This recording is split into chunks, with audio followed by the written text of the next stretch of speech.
On the 15th of March, 44 BC, roughly 60 men surrounded the most powerful man in the world and stabbed him 23 times. They thought they were saving Rome. They thought they would be remembered as heroes, the men who killed a tyrant and gave the republic back to the people. Here is what actually happened. Within 3 years, almost every single one of them was dead. Not one died peacefully in old age surrounded by grandchildren. They were hunted across the entire Roman world, one by one, and their deaths were so strange, so fitting, so precise, that people began to whisper that Caesar was reaching back from the grave to collect them. This is how every man who killed Julius Caesar died. And the pattern that emerges is going to feel less like history and more like a curse. Let me set the scene first, because you need to understand what these men had just done. Julius Caesar was not just powerful. He had made himself dictator for life. To the men of the Senate, this was the ultimate insult. Rome had spent 500 years without a king, had built its entire identity on the idea that no single man should rule them. And now here was Caesar, wearing purple, sitting on a golden chair, having statues built of himself. For a certain kind of proud Roman senator, this was unbearable. So they made a plan, not a small group either. Around 60 senators joined the conspiracy, though only a handful were the true leaders. And on that morning, in a hall next to the theater of Pompeii, they crowded around him under the excuse of presenting a petition, and then they drew their hidden blades. Caesar fought at first. But when he saw how many there were, when he saw men he had trusted among them, he stopped fighting. He pulled his robe over his head and let it happen. 23 wounds. He fell at the base of a statue of Pompey, his old rival, and bled out on the marble floor. The killers raised their bloody daggers and ran out into the streets, shouting that Rome was free. Rome did not feel free. Rome felt horrified. And that is where the curse begins. Because the conspirators had made one enormous mistake. They had a plan to kill Caesar. They had no plan for what came after. They assumed the people would celebrate. Instead, the people wept. And then the people got angry. And that anger is what hunted these men to the ends of the earth. Let us start with the two leaders, the faces of the conspiracy, Brutus and Cassius. Cassius was the planner, the bitter one, the man historians believe truly drove the plot forward. He was sharp, resentful, and he had convinced himself this murder was necessary. For 2 years after the assassination, he and Brutus ran, gathering an army in the east, preparing to fight Caesar's avengers. That reckoning came at a place called Philippi, 2 massive battles. And in the chaos of the first one, Cassius, cut off and unable to see that his allies were actually winning nearby, assumed all was lost. He did not want to be captured. So he ordered one of his own freedmen to kill him. And here is the detail history could not resist recording.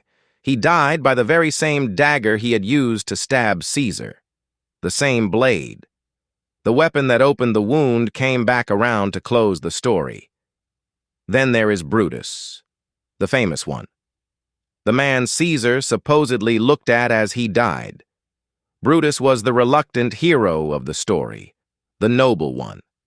The man who convinced himself he was killing his friend for the good of Rome.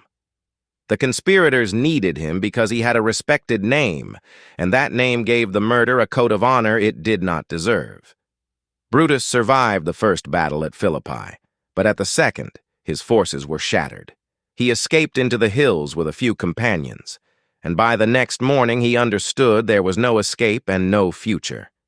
He fell on his own sword.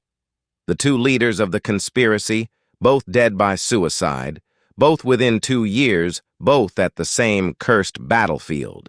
But those are the famous two. What about the rest? What about the other roughly 60 men? This is where it becomes something stranger. Because the pattern holds. Almost none of them died of natural causes.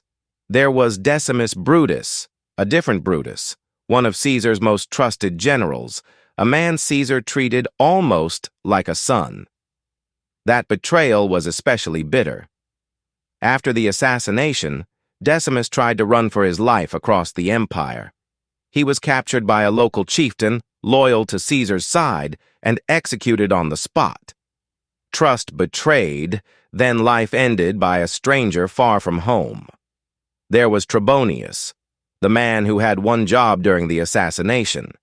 His task was to pull the loyal General Mark Antony aside and keep him talking outside so Antony could not rush in and defend Caesar. He did his job well, and he became the very first of the conspirators to die. Less than a year later, he was captured by Caesar's supporters, tortured, and killed, the first to help spill the blood, one of the first to answer for it. And it kept going. One conspirator was hunted down at sea. Another was killed in the ongoing civil wars that the assassination itself had unleashed. Some were formally condemned as murderers by a special court set up specifically to punish them, their names read aloud, their property seized, their lives forfeit. Others simply vanished from the record in the chaos, swallowed by the very disorder they had created. Historians who studied this later noticed the same thing you are noticing now. Of all the men who took part, the sources tell us that not one died a natural death. Every single one met a violent or unnatural end within a few years. Suicide, execution, killed in battle, hunted down, condemned by law. Now, I am not going to tell you a ghost did this.